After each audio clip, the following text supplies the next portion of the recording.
시작. 마귀가 또 그를 데리고 지극히 높은 산으로 가서 천하만국과 그 영광을 보여 이르되 만일 내게 엎드려 경배하면 이 모든 것을 내게 주리라. 이에 예수께서 말씀하시되 사탄아 물러가라. 기록되었으되 주 너의 하나님께 경배하고 다만 그를 섬기라 하였느니라. 이에 마귀는 예수를 떠나고 천사들이 나와서 할렐루야. 하나님 말씀의 제목 다 같이 한번 읽겠습니다. 시작. 네, 잘 읽네요. 강하게 사탄아 물러가라. 오늘 이 말씀을 듣고 하나님의 은혜로 마음에 새기는 자마다 사탄이 물러갈 줄로 믿습니다. 자, 사탄, 마귀는 하나예요. 여럿이 아니에요. 우리가 잘 아는 루시퍼라고 하죠. 이게 사탄이에요. 네. 그리고 우리가 말하는 귀신들, 이것은 사탄의 졸개들이에요. 사탄, 마귀는 하나고 거기에 따른 졸개들이 귀신들, 타락한 천사들인 거죠. 근데 오늘 뭐라고요? 사탄아 물러가라. 여러분, 우리 주변에 혹시 오늘도 그렇고 여러분 살아가면서 혹시 사탄의 영향력을 느끼십니까? 사탄이 이 나라를, 사탄이 이 지역을, 사탄이 우리 가정을, 사탄이 나를 흔들어 놓고 있구나, 나를 유혹하고 있구나, 나를 위협하고 있구나 라고 하는 것을 느끼시냐는 거죠.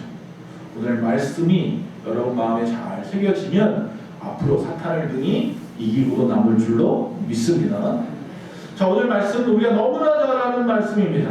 바로 예수님께서 메시아로서의 그 사명을, 즉 공생애를 시작하는 것을 만방에 알리기 위해서 첫 번째 하신 일은 세례 요한에게 가서 요단강에서 세례를 받으신 일이었죠. 그리고 난 다음에 두 번째 하신 일은 광야로 나가서 40일 동안 금식하셨어요. 금식 기도를 하셨어요. 그리고 나서 세 번째로 하신 일은 사탄이 갑자기 그에게 나타났고 성령에 이끌려서 사탄에게 끌려가는데 결국 거기서 사탄의 세 가지 시험을 능히 승리하신, 이겨버리신 그 사건이 세 번째 사건이에요.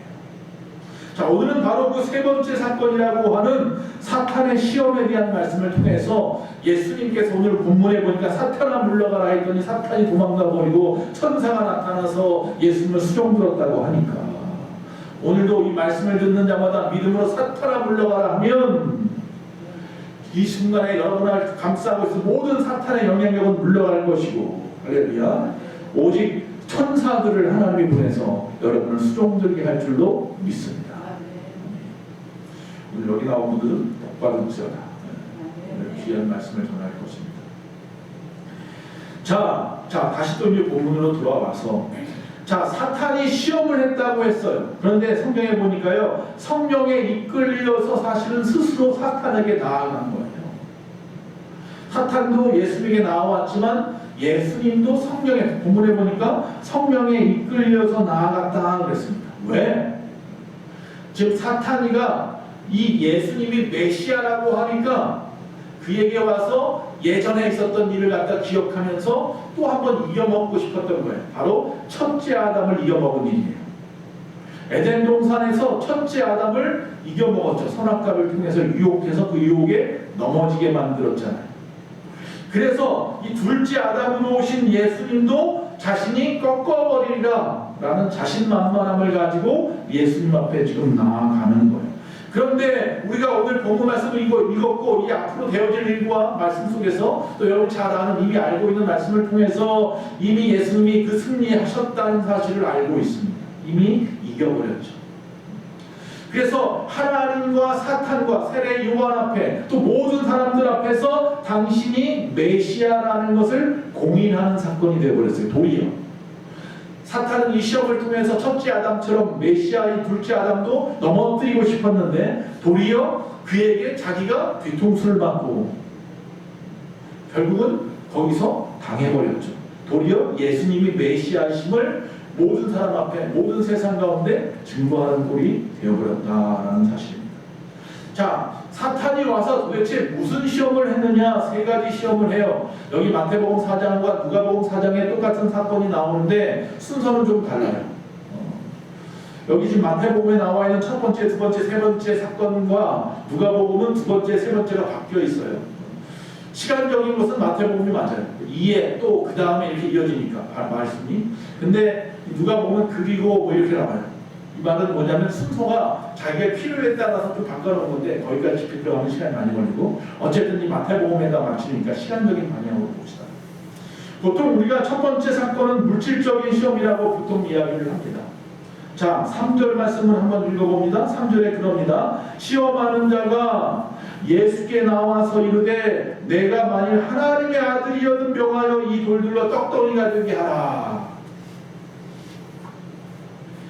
자, 만일 하나님의 아들이여든 이 돌들을 변하여서 떡덩이가 되게 하라. 지금 예수님이 40일 동안 굶으셨죠. 금식하시고 몹시 줄이셨다라고 말했잖아요.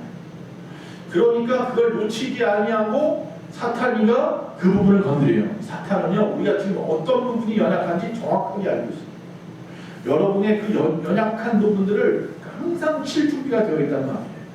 지금 예수님은 40일 금식했으니까 그가 바로 이 몹시 육체적으로, 물질적으로 어려움을 당한다는 사실을 잘 알고 있었습니다. 자, 그런데 여기 보면요, 뭐라고 말하냐면 만일 하나님의 아들이어든 이렇게 말합니다. 이거는요, 교서 섞인 그런 말투예요.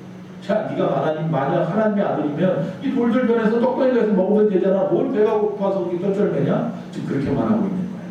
이 말 어디에서 많이 들은 것 같지 않습니까? 예수님이 십자가를 지실 때도 그랬어요. 예수님이 십자가를 질 때도 야, 네가 하나님의 아들이면 야, 거기서 너 내려와서 구원받으라. 너를 구원해라. 그렇게 이야기하잖아. 똑같은 말을 여기도 쓰고 있고 그 이후에 예수님이 십자가에 죽으실 때도 쓰고 있어요. 3년 뒤에도. 자, 만일 하나님의 아들이여든 자기를 구원하고 거기 십자가에서 내려와라. 만일 하나님의 아들이여든 이 돌들을 변화해서 떡덩이가 돼서 먹고 너의 줄인 배를 채우라. 만약에 예수님께서 그 십자가에서 그래 너무 힘들어서 너무 피 다 쏟아버렸어. 온몸이 지칠 대로 지쳐버렸어. 너무 고통스러워서 그래 내가 하나님의 아들이니까 그 능력을 나에게 쓰자. 그리고 뛰어내려왔다면 그 위대하신 하나님의 계획, 대속의 사건은 없어요. 만약에 예수님이 너무 고통스러워서 힘들어서 자신을 위해서 하나님이 주신 능력을 사용했다면 더 이상 우리는 구원받을 길을 놓쳐버린 거예요. 예수님은 그러나 그 일을 감당하시고 감내하셨어요. 자신을 위해서 하나님의 능력을 쓰지 않았어요. 여러분, 저와 여러분 같으면 어떻겠습니까? 지금 배가 너무나도 고파요. 그렇다면 우리는 항상 먹을 것부터 찾는 게 당연한 거죠. 무엇을 먹을까, 무엇을 마실까, 눈이 빨개져가지고 아무 생각 없이 거기에만 집중할 거예요. 성경은 그러나 끊임없이 우리에게 뭐라고 말해요? 먼저 구할 게 있다. 먼저 그의 나라와 그의 의를 구하라. 그럼 이 모든 것은 더하여 주리라. 그렇게 말씀합니다. 우리 그 한순간의 그 고통, 고난을 이겨내지 못하고 인내하지 못해요. 뒤에 나서 얘기하겠지만 그래서 결국은 실수하고 실패하는 경우가 얼마나 많은지 몰라요.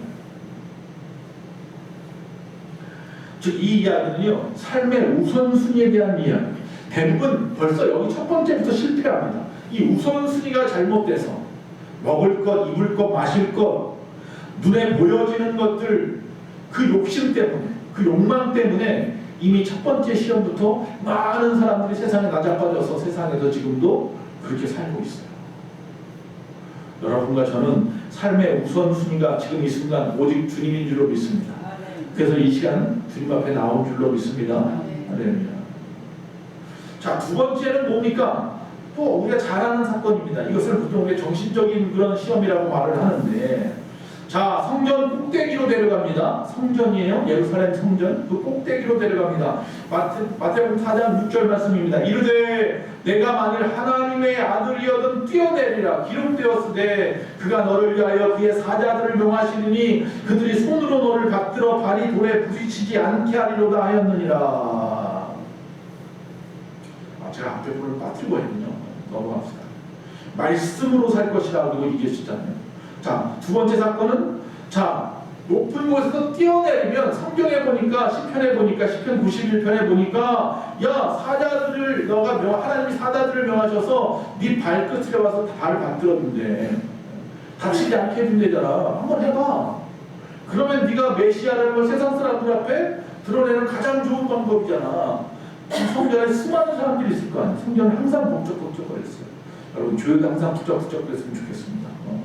항상 번제 때문에 북적북적거렸어요. 그러니까 그 많은 사람들 앞에서 높은 곳에 올라가서 뛰어내리라고 하는데 그때 갑자기 천사들이 나와서 딱 붙잡아서 날개처럼 말이에요. 벌벌 날아서 천천히 내려오면 얼마나 사람들이 너를 메시아라고 믿겠느냐. 자, 여기 보면 이렇게 되어 있습니다. 기록되었을 때 그가 너를 위하여 그의 사자들을 명하시니 그들이 손으로 너를 받들어 발이 돌에 부딪히지 않게 하리라. 이게 시편 91편 11절 12절 말씀인데 여기요 한 구절을 쏙 빼먹었어요. 일부러 속이려고 그 부분을 싹 빼버렸는데 거기에 보면 이렇게 되어 있어요. 내 모든 길에서 너를 지키시리라 이렇게 되어 있어요. 그리고 여기 보면요 손으로 너를 받들어 이렇게 되어 있는데 시편 91편에 보면 붙들어 이렇게 되어 있어요. 그러니까 원어의 뜻은요 내가 길을 가는데 길을 가다가 넘어질까봐 붙들어 준다는 뜻이에요. 이걸 갖다가 네가 높은 곳에서 뛰어내리면 천사들이 와서 네가 떨어져 죽을까봐 받들어 준다로 바꿔 말하는 거예요. 성경을 갖다가 요리조리 바꾸어서 우리가 솔깃하게 만들어요. 이단들이 잘하는 짓이에요. 그러나 중요한 것은 하나님 예수님께서 정말 걸어가다가 넘어지면 천사가 붙잡아 줄 것이고 정말 뛰어내려도 아니면 떨어져도 내가 실수로 떨어져도 하나님이 붙잡아 주실 줄로 믿습니다. 어쨌거나 저쨌거나 이처럼 교묘하게 말하고 있는 그들 앞에서 예수님은 또 뭐라고 말하냐 4장 7절에 보니까 예수께서 이르시되 또 기록되었을 때 주 너의 하나님을 시험하지 말라 하였느니라. 네. 두 번째는 첫 번째는 하나님의 말씀으로 산다 떡으로 사는 게 아니라 라고 말씀했고 두 번째는 하나님을 시험하지 말라라고 외칩니다. 만약에 지금 내가 하나님의 말씀을 100% 믿는다는 이유로 사람들 앞에서 높은 데 올라가서 자 여러분 저는 하나님을 믿습니다. 하나님이 나를 붙잡아 줄 줄로 믿습니다. 내가 떨어지면 죽을까요 안 죽을까요 하고 뛰어내렸다면 죽을까요 안 죽을까요? 죽을 겁니다. 100%라고 말 못하겠고 죽을 겁니다. 왜? 하나님을 시험하는 짓. 하나님을 만홀히 여긴 짓이에요. 하나님을 시험치 말라 했는데 시험하는 짓이에요. 결국 그건 뭐 하는 거예요? 하나님의 영광을 위한 게 아니라 뭐예요? 자기 영광을 위한 거예요. 사람들은요 끊임없이 뭘 보여달라고 합니다. 하나님 앞에. 그래서 이 사건은 바로 보여줄 수 있는 좋은 기회예요. 하나님도 보여주고 나도 보여주고. 자, 이 사건하고 비슷한 사건이 또 어디에 보면요 출애굽기에 나오는데 출애굽기에서 그들이 애굽을 나왔어요. 자, 10가지 재앙을 보았고 홍해가 갈라지는 엄청난 일을 보았는데 그만 며칠 못 가서 물이 떨어졌네. 마라에서 쓴물을 보고 더 화가 났어요. 막 죽일 듯이 난리치고 불평하면서 물을 달라고 난리였습니다. 지금 물을 달라고 하는 이 백성들의 이 이야기는 광야에서 지금 백성들이 하나님을 시험하는 거예요. 그 뭐냐면 지금까지 수많은 기적을 봤잖아요. 안 도와줬나요? 다 도와줬잖아요.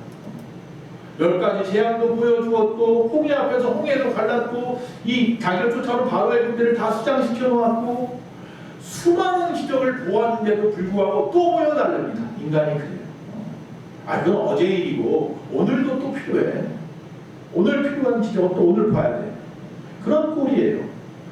어려움이 필요하면 나는 지금 이게 필요하다고 생각할지 몰라도 하나님이 정말 적절할 때에 필요가 되면 물도 주실 줄로 믿습니다. 하나님의 계획이 있는데 그 계획보다 내 계획에 맞춰서 하나님을 끌어내리고 싶은 거예요. 욕심 때문에. 그러지 마시기 바랍니다. 할렐루야. 하나님 앞에 지금까지 모든 기적을 보고도 끊임없이 하나님의 능력을 증명해 보이라고 끊임없이 외쳤던 이스라엘 백성들, 그게 바로 하나님을 시험하는 짓이에요. 하나님이 그래 알았어 그렇게 보여주지 않습니다. 하나님을 의심하게 되는 짓을 하지 말아야 됩니다. 이거 보여주세요 라는 이야기는 반대로 하나님을 의심한다는 이야기입니다. 그래서 오늘 말씀에 주 너의 하나님을 시험하지 말라라고 이렇게 외치고 있습니다. 세 번째, 점점 그 강도가 강해집니다. 마귀가 계속 치니까 세 번째 영적인 부분을 건드립니다. 8절입니다. 마귀가 또 그를 데리고 지극히 높은 산으로 가서 천하만국과 그 영광을 보여주었다. 9절에 보니까 이르되 만일 내게 엎드려 경배하면 이 모든 것을 내게 주리라. 높은 산, 어떤 산인지 모르겠어요. 높은 산에 올라가서 천하만국을 다 보여주면서 뭐라고요? 내게 절하기만 하면 영광을 갖다 보여주고 다 주겠다라고 이야기를 해요. 여러분, 세상의 모든 영광은 하나님께만 돌리는 것이고 하나님의 것인 줄로 믿습니다. 지금 마귀가 지금 세상을 천하만국을 보여주면서 그 영광을 갖다가 보여줘요. 그런데 세상에는 영광만 있나요? 세상은 죄악이 더 많습니다. 그러니까 마귀가 죄악된 세상의 어두운 것은 다 보여주지 않냐고 영광만 보여주는 거예요. 그러면서 내게 절하면 그거 주겠다.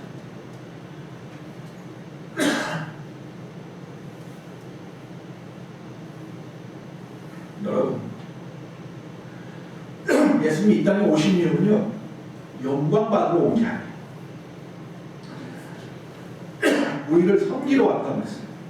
그래서 십자가의 죽으심으로 모든 죄악된 세상에 우리들을 구원하시러 오신 거예요. 지금 여기서 지금 말하는 영광을 보여주겠다는 이야기는 그 초점을 흐트러뜨리고 있는 거예요. 예수님이 이 땅에 오신 이유에 대한 목적을 흐트러뜨리고 있는 거예요. 우리가 이 땅에서 여러분이 구하는 것이 영광이십니까? 세상의 영광, 부귀 영광, 세상의 권력, 세상의 것들입니까? 영안이 열리시기 바랍니다. 영안이 열리면 세상에서 내가 누리는 유혹하는 많은 세상의 욕심들, 정욕적인 것들보다 세상에 힘들고 어렵고 세상에 죄악된 세상에 시달려 살아가는 지치고 삶에 지쳐있는 많은 사람들이 보이게 될 줄로 믿습니다. 저와 여러분의 사명은 거기에 있어요. 세상에서 누리는 것이 아니라 세상을 섬기며 예수님처럼 사랑하며 주 예수 그리스도의 보혈의 피로 그들도 구원받을 수 있도록 주님께 인도하는 일이 우리의 일인 줄로 믿습니다. 그건 영안이 열려야 보여요. 마귀가 지금 그것을 갖다 가리고 겉에 영광에 대한 이야기만 지금 하고 있다는 거예요. 예수님이 영광을 위해서 오신 것이 아니라 십자가에 죽으시러 죄악된 세상을 보고 오셨는데 가장 낮고 철한 곳에 태어나셔서 말이죠. 자, 예수님이 그렇게 말씀합니다. 4장 10절에 보니까 이에 예수께서 말씀하시되 사탄아 물러가라. 기록되었을 때 주 너의 하나님께 경배하고 다만 그를 섬기라 하였느니라. 할렐루야. 영광은 하나님께만 있는 것이고 그분을 섬기는 게 나의 일이야.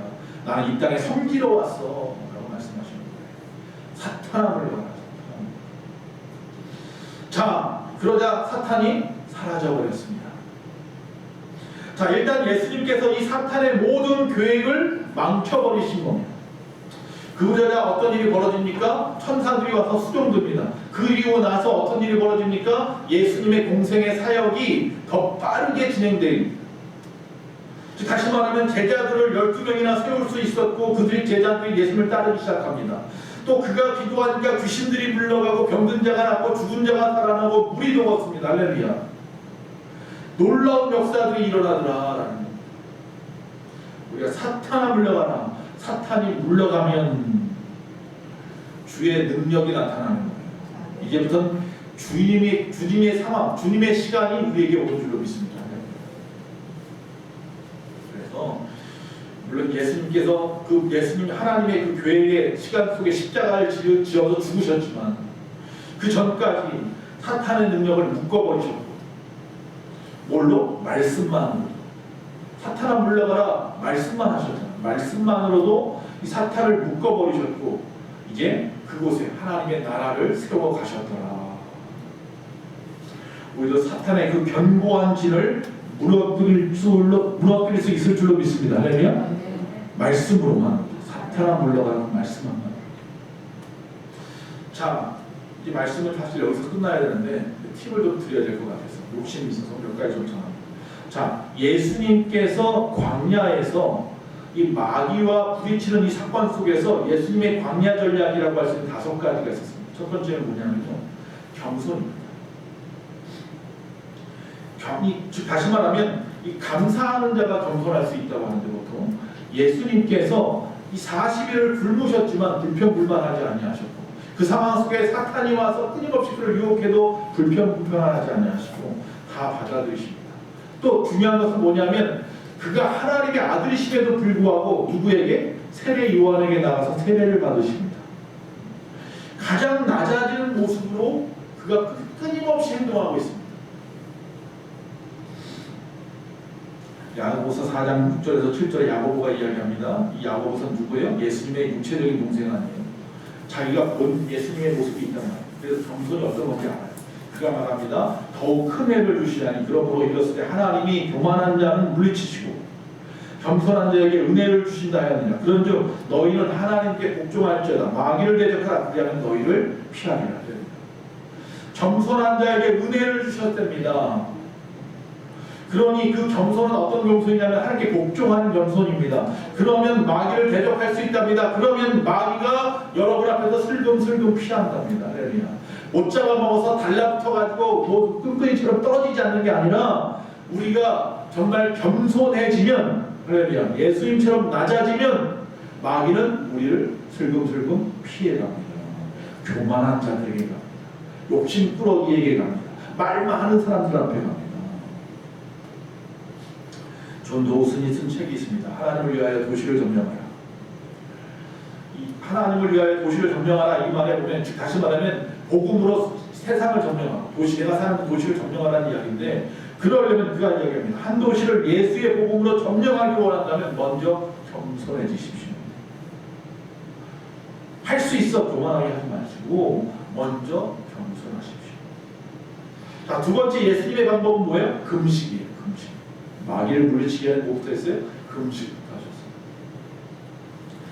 예수님이 마태복음 4장 2절 40일을 밤낮으로 금식하신 후에 죽이셨다 이렇게 말씀하고 있잖아요. 40일을 금식했어요. 밤낮으로 금식했어요. 그러니까 정확하게 40일을 하신 거예요. 여러분, 사단은 우리가 잘 아는 대로 사탄의 진을, 금식은 사탄의 진을 파괴하는 굉장히 중요한 요소입니다. 왜 사탄의 그 견고한 진을 파괴할 수 있느냐 하면 육체의 소욕을 철저하게 제어하면서 하나님과 깊은 만남, 영적인 교제로 들어가는 길이기 때문인 줄로 믿습니다. 우리 끊임없이 먹고 마시고 살고 자고 뭐 그래야 돼요. 세상적인 것들, 생리현상 때문에 하나님의 100% 집중하기가 쉽지 않단 말이에요. 그런데 우리가 그 모든 육체적인 소욕을 다 끊어버리고 하나님 앞에 100% 집중하려고 하는 기회가 금식이거든요. 근데 세상에 고행하는 사람들도 금식을 해요. 예수 안 믿는 사람들. 그들은 그것은 고행이고 금욕이죠. 그것을 통해서 자신을 드러내는 것밖에 없어요. 그러나 성경에서 예수님조차도 모세조차도 금식하는 이런 우리의 금식은요, 순종과 충성을 증명하는 겁니다. 그래서 달라요. 질이 달라요. 결이 달라요. 그래서 이사야서 58장 6절에 말합니다. 내가 기뻐하는 금식은, 하나님이 기뻐하시는 금식이 있답니다. 흉악의 결박을 풀어주며 멍에의 줄을 끌어주며 압제당하는 자를 자유하게 하며 모든 멍에를 꺾는 것이 아니겠느냐. 할렐루야. 여기 말씀을 갖다 여러분 마음속에 새기십시오. 흉악의 결박이 풀어지기 원하십니까? 멍에의 줄을 끌어버리기 원하십니까? 압제당하는 데서 자유함을 얻기 원하십니까? 모든 멍에를 꺾기 원하십니까? 그렇다면 내가 기뻐하는 금식을 하라라고 말씀하고 있습니다. 금식은 나를 죽이는 겁니다. 육체의 소욕을 죽이는 겁니다. 주님께서 보차도 우리에게 본을 보이시며 죽기를 각오하는 것입니다. 여러분, 죽기로 덤비는 자는요, 사단도 이기지 못합니다. 그러면 내가 죽겠다고 하는 자가 살아요.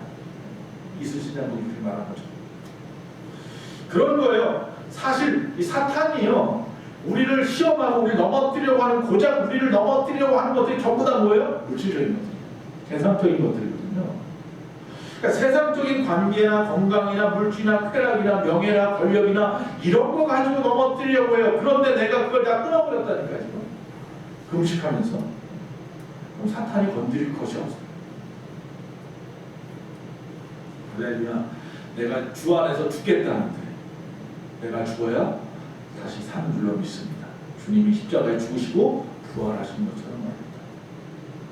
세 번째 필요한 것은 전략이 뭐냐면 하나님의 말씀이죠. 사탄도 말씀을 너무나 잘 알아요. 그 말씀을 말씀으로 이기는 방법. 그들이 거짓된 사용, 잘못된 도용된 그런 모든 말씀들을 하나님의 진리의 말씀으로 이겨내야 된다. 디모데후서 3장 15절부터 또 어려서부터 성경을 알았나니 성령은 능히 너로 하여금 그리스도 예수 안에 있는 믿음으로 말미암아 구원에 이르는 지혜가 있게 하느니라. 어려서부터 디모데가 성경 말씀을 잘 읽었다는 걸 바울도 알고 있어요. 그래서 모든 성경은 하나님의 감동으로 된 것으로 교훈도 되고 책망도 되고 바르게 함과 의로 교육하기에 유익하니 이는 하나님의 사람으로 온전하게 하고 모든 선한 일을 행할 능력을 갖추게 하려 함이라. 할렐루야. 내가 뭐 하려고 하지 마시고 말씀을 열심히 읽으시고 또 그들도 내가 또 같이 관계하는 그 사람들도 말씀을 열심히 읽게 하세요. 말씀이 교훈이 된다는 말. 내가 책망하면 내 책망이죠. 귀찮은 잔소리지만 하나님의 말씀을 읽으면서 말씀이 책망하게 하셔야 돼요. 말씀이 그를 바르게 하게 하셔야 돼요. 말씀이 그를 의로워지게 하게 만들어요. 그 말씀 안에 그런 능력이 있답니다. 예수님의 사단 공략법 1.1도 틀림없는 언약의 말씀입니다. 하나님의 말씀을 배우기를 열심히 하십시오. 성경에 나와 있는 베레아 사람들처럼 신사적으로 그 말씀을 정말 가감없이 잘 받아들일, 수용할, 스펀지처럼 빨아들일 준비를 하고 받아들이십시오. 이건 나한테 필요하고 이런 말씀 나 싫어, 이런 거 없습니다. 다 나에게 필요한 것입니다. 아덴 사람들처럼 이 아테네 사람들처럼 철학적인 이 사람들처럼 지적인 욕구나 채우려고 무슨 말 하나 들어봐야지 그렇게 받는 것이 아니라 유대인들처럼 교육해야 됩니다. 유대인들은 어떻게 해요? 요한계시록에 나와 있는 것처럼 읽고 또 그 읽은 말씀을 갖다가 또 듣고 그리고 그 말씀을 읽고 들었으면 그 말씀을 또 나가서 지켜 행하고 그러면서 내 뼈가 되고 살이 되는 거예요. 읽기만 해서는 안 돼요. 체험이 돼야 되잖아요. 그 말씀대로 살아봐야 돼요. 그래야 그 말씀이 나에게서 역사가 되고 말이에요. 힘이 되고 능력이 되고 그것은 내 마음속에 항상 저장되어 있어서 순간순간마다 필요할 때 툭툭 튀어나올 줄로 믿습니다. 네 번째, 인내입니다. 인내. 앞에서 끊임없이 인내 얘기했잖아요. 예수님의 말씀 중에. 자, 야고보서 또 1장 4절에 보니까 인내를 온전히 이루라. 이는 너희를 온전하고 구비하여 조금 더 부족함이 없게 하려 함이라. 할렐루야. 여러분, 우리의 싸움은요 혈과 육의 것이 아닌 것을 알았어요. 하늘의 권세자 하나님의 능력으로 모든 세상의 통치하는 모든 권세를 잡았다고 말하는 좀 마귀의 세력과 싸우는 건데 중요한 것은 뭐냐면 이게 하루 만에 이기고 지는 싸움이 아니라는 거예요. 우리가 이 땅에 살아가는 평생을 통해서 마귀와 싸워야 돼요. 그러니 거기에 뭐가 필요하겠어요? 인내가 필요합니다. 성령의 열매는 오래 참음인 거죠. 인내가 필요합니다. 예수님도 금식을 40일 동안 하시면서 기다렸어요. 태어나셔서마자 그가 어느 정도 나이가 차면서 뭐 청소년기일 수도 있고 청년 때도 그럴 수도 있고 얼마든지 자각할 수 있었는데도 불구하고 기다렸어요. 하나님께서 시작하라 요 이 땅 할 때까지 기다렸어요. 그 나이가 30살이 될 때까지 기다렸어요. 내가 하나님의 아들이고 내가 메시아임을 그가 자각하는 그 순간부터 이미 그가 하나님의 아들이기에 시작해도 되는데 하나님의 일을 그러지 않고 기다렸어요. 모세가 그의 어머니가 키웠잖아요. 유모로. 이가 유대인인 거 알았단 말이에요. 그러면서 기다리지 못하고 욱하는 마음에 사람을 쳐 죽이는 일까지 벌였단 말이죠. 그 일 때문에 그가 40살에 사람을 죽이고 80살이 될 때까지 하나님이 기다리고 80이 될 때까지 인내하게 만드시고 그리고 그 80 노인을 사용하시죠. 이스라엘 백성이 뭐 많이 걸려야 1년 만이면 갈 수 있는 거리를 갔다가 40년 광야에서 또 뺑뺑이를 돌리죠. 또 돌리고 참 더 황당한 건 뭐냐면요 거의 2년 만에 다 갔어요. 에돔 땅까지 갔단 말이에요. 지금 저 멀리 뭐가 보여요? 요단이 보이고요. 그 멀리 가나안이 보여요. 그때부터 38년을 돌려요 또. 참 처음부터 아예 40년 동안 아예 보지 못하고 있었으면 모르겠는데 다 봐서 열두정탐꾼 모래 놓고 나서 열두정탐꾼이 와서 이상한 소리야 믿음 없는 말 하니까 그때부터 38년 더 채워서 40년 꽉 채워가지고 간단 말이죠. 정탐꾼이 거기서 바라본 40일 동안의 그 시간을 채웠습니다. 여러분, 인내가 필요합니다. 포기하지 마십시오. 하루 이틀 버티다가 아이 몰라 꺾이지 마십시오. 요새 뭐 월드컵 때 또 TV에서 항상 나오는 마음이 뭐예요? 말이 뭐예요? 꺾이지 않는 마음으로 꺾이지 않는 마음으로 사십시오. 제가 항상 이야기합니다. 포기하지 마십시오. 성공의 반대는 실패가 아니라 포기입니다. 오늘 적당하게 대충 이게 아니라 열심히 땀 흘리며 그렇게 살아가시기 바랍니다. 그러다 보면 어느 적당한 때가 되면 하나님께서 회복의 그 영을 우리에게 부어주실 줄 믿습니다. 어느 순간 우리가 성장할 것이고 성숙해질 것이고 부흥할 줄로 믿습니다. 여호수아가 요단강을 건너갈 때 레위기파 고앗 자손이 그 법궤를 메고 무조건 강에 들어가자마자 물이 쫙 갈라진 게 아니라 법궤를 메고요 사람이 차 죽어요. 들어가면 죽게 생겼단 말이에요. 그런데도 끊임없이 들어가는데도 사실 요단강이 안 변했어요. 법궤를 메고 계속 들어가는데 요단강이 조금씩 갈라질 줄 알았더니 안 갈라져요. 이게 어느 정도 들어가니까 비로소 갈라졌단 말이에요. 여러분 같으면 계속 가겠습니까?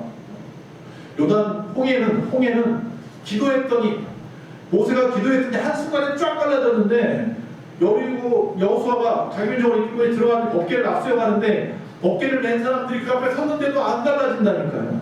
그들이 발을 집어넣고 몇 걸음 걸어가니까 그제서야 비로소 갈라졌다는 거죠. 여러분, 여리고성은 7일이나 돌아야 무너졌습니다. 방주는 120년 걸려서 지었고요. 40주야를 갖다가 비가 내리고 150일 동안 창이됐습니다. 그리고 나서야 그들이 땅을 밟았어요.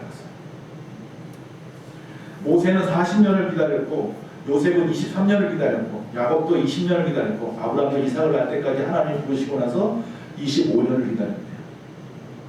우리는 얼마나 기다렸습니까? 다섯 번째, 권위를 사용할 줄 알아요. 하나님 우리에게 주신 권세와 권위가 있다는 사실을 잊지 마십시오. 우리 주님은 광야의 전투를 끝내면서 위대한 권위를 얻었어요. 그래서 예수님이 가는 곳마다 놀라운 역사가 일어났던 것은 하나님 나의 권세를 부어줬다는 믿음 확신 때문입니다. 마귀를 물리치는 순간. 그래서 마태복음 4장 10절 다시 한번 이에 예수께서 말씀하시되 사탄아 물러가라 기록되었을 때 주 너의 하나님께 경배하고 다만 그를 섬기라. 네.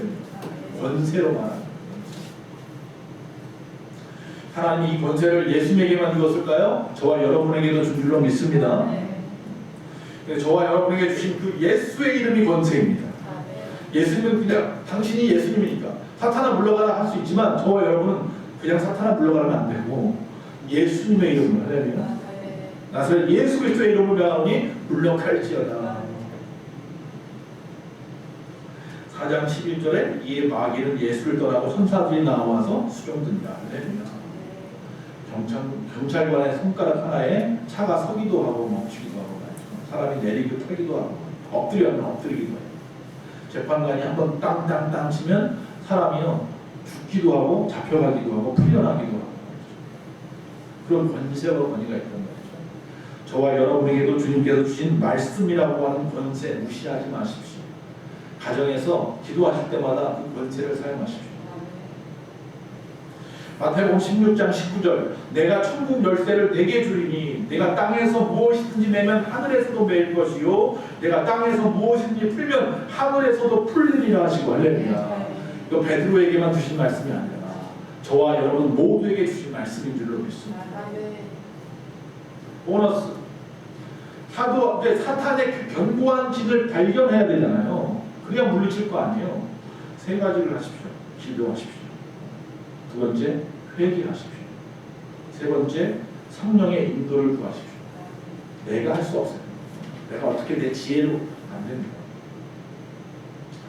기도하라는 얘기는 하나님의 도우심을 구하라는 이야기입니다. 회개하라는 얘기는 내가 거룩해지고 깨끗해져야 보인다는 얘기예요. 영적으로. 성령의 인도, 하나님의 능력으로 하라는 건 내 능력이 아니라. 그러면 성령의 능력을 구하면 성령께서 일하십니다. 지혜도 주실 때는 나에게 지혜를 주셔서 행하게 하실 수도 있고요.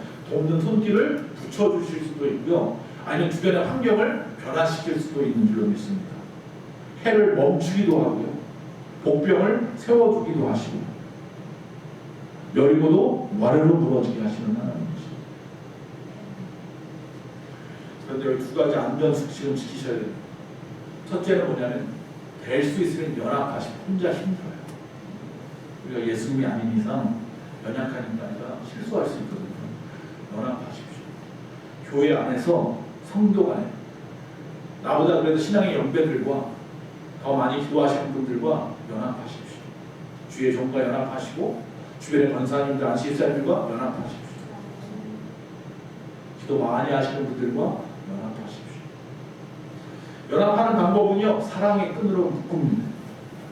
내가 어려우면요, 고백하셔야 됩니다. 감추지 마세요. 그건 창피한 거 아니에요. 누구나 다 그런 어려움 당한단 말이에요. 나만 당하는 어려움이 아니에요. 창피하지 마시고 병은 드러내야 된다니까요. 감추면 골마 터져요. 그래서 같이 의논하고 같이 기도하고 할렐루야. 사랑으로 우리는 하나의 끈인 줄로 믿습니다. 그래서 교회가 이 땅에 있는 거 아닙니까? 두 번째, 지혜롭게 하십시오. 지혜롭게. 말씀을 하나님이 주셨으니까 말씀대로 해야지. 그 전에 먼저 지혜를 구하십시오. 이 말씀을 언제, 어떻게, 어떤 모양으로 사용할 수 있을지. 우리가 참 지혜가 없단 말이죠. 하나님 앞에 구하는 것 중에 하나는 지혜를 구하십시오. 그러니까 내가 원하는 방법을 딱 이미 정해놓고 하나님 앞에 기도해서 허락받으려고 하지 마시고 다 지워버리고 백지처럼 싹 지워버리시고 하나님이 주시는 방법, 지혜를 구하시고 그 방법과 지혜대로 행하십시오. 그 마음에 하나님의 평안을 주시고 평강을 주실 때까지 좀 기다리시고, 그래서 내 마음에 하나님이 떨림을 주시고 평안을 주시고 평강을 주시고 함께 기도하는 자들이 함께 합시다 할 때 그때 일하십시오. 하나님의 징조를 보여주실 때 하십시오.